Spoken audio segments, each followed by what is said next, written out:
Olá, seja muito bem-vindo a este humilde canal, aqui quem vos fala é o Davi. Meus nobres irmãos, o vídeo que você vai ver agora, a matéria que eu preparei para vocês, que é uma dica do nosso inscrito, você já vai ver quem foi. Eu peço que você preste muita atenção nela, porque ela confirma outro vídeo que a gente fez aqui, onde em uma live também, os ex-atores da Globo também falaram sobre um quartinho que existia lá, o quartinho do pó e do redondo, vamos colocar assim. Esse vídeo aí eu recomendo muito que você assista, porque nós fazemos algumas colocações que são válidas também para este vídeo que você verá agora.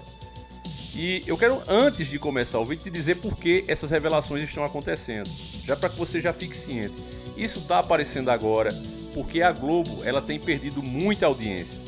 A própria mídia está noticiando, né, os abalos monstruosos que a audiência da Rede Podre principalmente está tendo. E não só ela, as outras também estão caindo, mas a Globo realmente, para o que ela era, ela já diminuiu muito. Então não é à toa que ela está diminuindo o quadro de funcionário, diminuindo o salário, enfim, ela está realmente encolhendo. Graças a Deus isso é uma coisa muito boa, porque as pessoas têm percebido que eles nunca fizeram um trabalho realmente dirigido ao povo. Na verdade, o que eles sempre fizeram é uma programação. Então eu vou ler a matéria para você que você tenha noção dos fatos do jeito que eles estão falando. E já a gente vem explicar. Vamos lá. Hélio de la Pena diz que teste do sofá na Globo era institucionalizado, ou seja, era norma da empresa.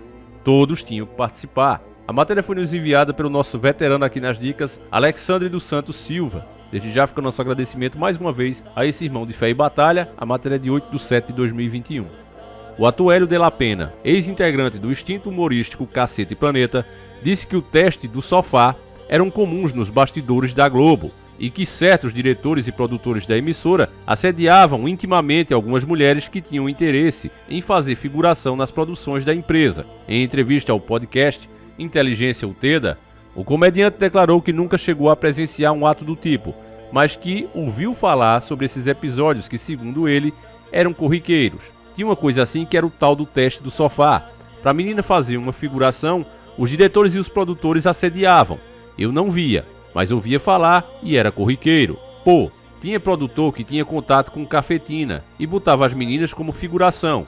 Tinha uma coisa de uma libertinagem, de um abuso, um assédio. Quem não cedesse, de fato, não ia para frente e não subia na carreira. Enfim, era uma coisa realmente institucionalizada, afirmou de la Pena. No podcast, o ator também falou sobre Márcio Smelling, que está sendo acusado pela atriz Dani Calabresa de assédio íntimo, e relatou que já ouviu coisas estranhas a respeito do famoso. Eu não tinha contato com a produção de Márcios. Não tinha noção nem ideia do que estava acontecendo. Eu vim saber quando veio à tona a denúncia, com a revista Piauí.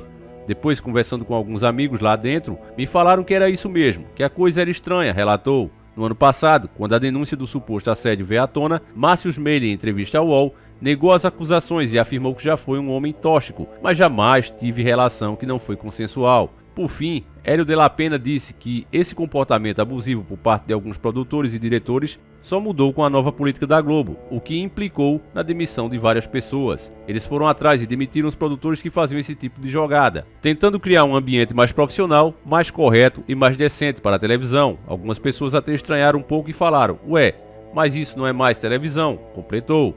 E aqui encerra a matéria. Meus irmãos, se fosse vocês que estivessem falando, iam jogar isso como teoria da conspiração, despeito e etc. Mas é alguém de lá.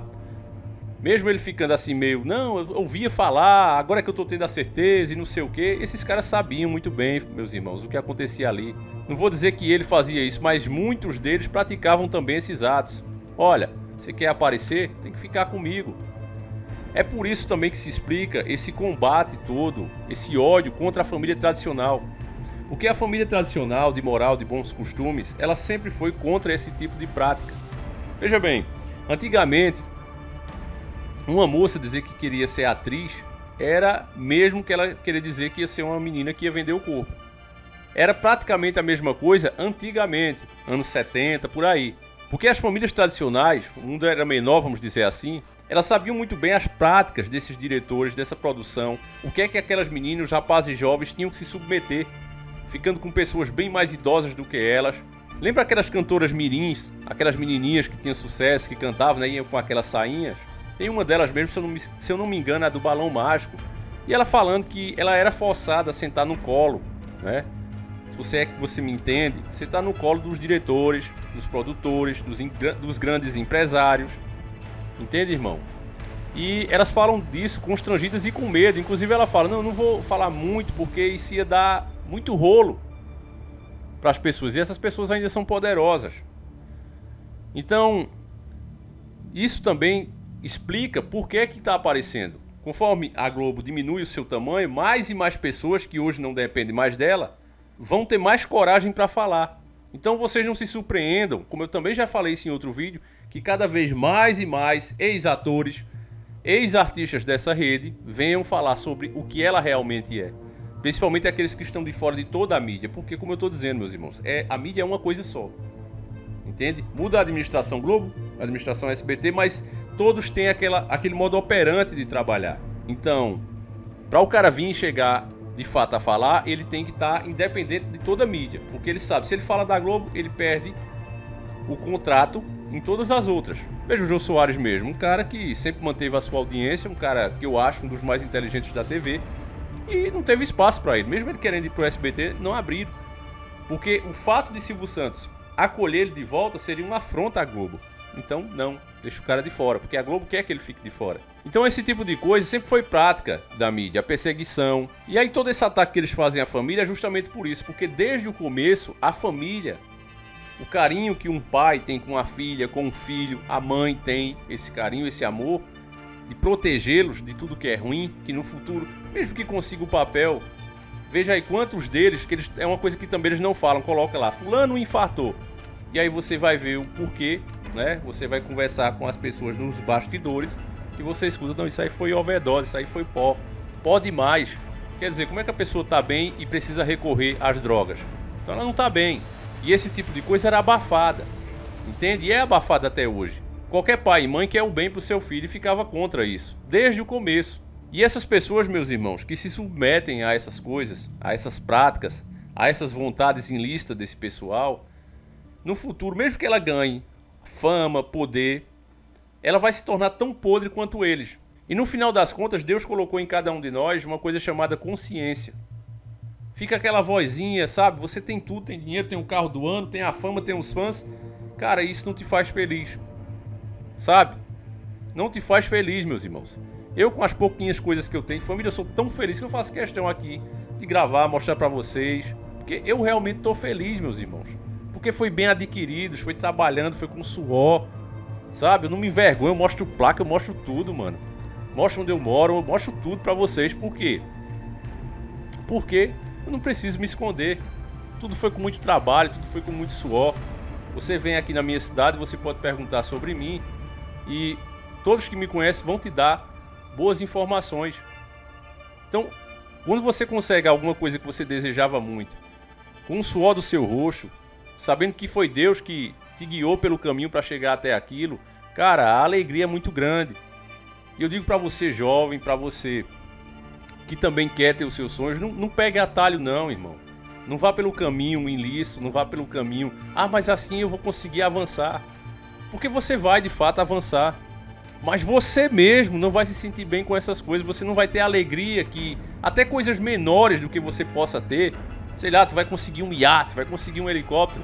Talvez não fosse isso tudo, fosse uma 600, uma XJ-inha, XJ6. Pô, ela vai te deixar mais feliz se você adquirir ela de forma lícita, com Deus te guiando do teu lado, você sentindo mesmo o Espírito Santo junto com você nas tuas decisões no teu dia a dia, do que de repente tu comprar um avião de última geração, deixando Deus de lado, abandonando Deus. O prazer não será igual, jamais, meus irmãos. Ao contrário, só vai vir tristeza. Então, tá aí as provas disso, com a declaração desse próprio povo, com a vida dele. Você vê Xuxa mesmo. A Xuxa riquíssima, mas fica aí se envolvendo com treta. A maioria das pessoas hoje já entende o que ela fez, não concorda, e você vê que ela tem uma certa agonia, ela não fica quieta, ela tem que estar sempre ali, tretando, porque ela não se conforma com o que está acontecendo. Então a fama, o poder, o dinheiro, nessas horas não valem nada, porque se você mesmo não está satisfeito com o que você tem, meu irmão, você fica um saco vazio, entra as coisas e sai por baixo. Só por fazer esse tipo de discurso, família, a relevância já cai. Não, porque você está discriminando os atores, tem nada a ver. Se o cara de fato é um ator, se o cara de fato é uma atriz e consegue isso com seu talento, se destacando em papéis, fazendo teatro e vai subindo até chegar numa televisão, essa pessoa vai ter outro tipo de felicidade, ela vai ser uma pessoa de fato realizada. Então, essa matéria que eu exibi para vocês, ela é mais importante do que se pensa, porque quando o cara diz que era institucionalizado, essa palavra pesa muito, meus irmãos. Porque está dizendo que fazia parte da estrutura da empresa.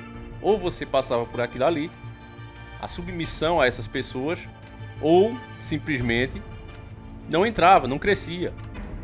Então é por isso mesmo, repito, que você via tanta atriz, tantas pessoas da mídia atacarem tanto a família tradicional. Porque essas pessoas, meus irmãos, se tornam sem alma, desalmadas mesmo. E elas vê um cidadão de bem, que ganha às vezes ali um salário mínimo, sofre para sustentar a sua família. E ele não quer que a sua filha se submeta a uma pessoa que tem dinheiro, que o seu filho não se submeta, sendo que ele se submeteu. Eles não aceitam isso, então eles trabalham mesmo para destruir a moral, os bons costumes. Eles pensam, eu já ouvi isso até em filmes antigos, da própria Rede Podre mesmo. Eles falando, esse cara não tem nada e quer ter honra. Que honra pode ter um pobre? Ou seja, se você é pobre, na cabeça desse pessoal, você não é para ter valores não, você tem que se submeter a eles. Por que é que você não quer ceder? Sua filha, seu filho. Por quê? Você não tem nada, você não devia ter essa posição, deveria ser submisso. Só que a família brasileira não é o que eles querem que seja, é o que Deus quer que seja. Então, meus irmãos, mais uma vez eu peço que você compartilhe esse vídeo, mostre para mais pessoas. Eu não sei qual é o seu sonho, mas não pegue atalhos, meus irmãos. Siga o caminho difícil. É mais demoroso, os outros vão conseguir em 1 ano, 2, 5, vão. Você vai demorar 10, 15, 20, vai. Mas tudo é no tempo de Deus. E se você confia nele mesmo, ele vai te levar ao teu objetivo. Pode ter certeza disso. Então eu vou ficando por aqui, meus irmãos. Fiquem todos com Deus. Um abraço e tamo junto.